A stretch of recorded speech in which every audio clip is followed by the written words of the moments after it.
Jerking করা। পরে আমরা পিচিছি ছেলেটা টানছে এইভাবে এনে ফুচকা খাবে। ঠাকুর দেখবেন ও মেলা যাচ্ছে।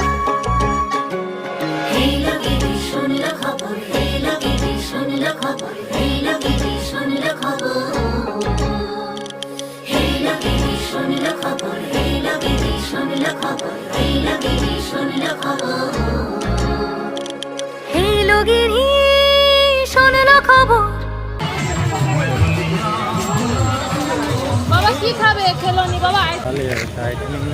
হ্যালো বাঙালি, এই গাড়িটা নিলাম, কালকে এটাই যাবে ঠাকুর দেখতে যাবো।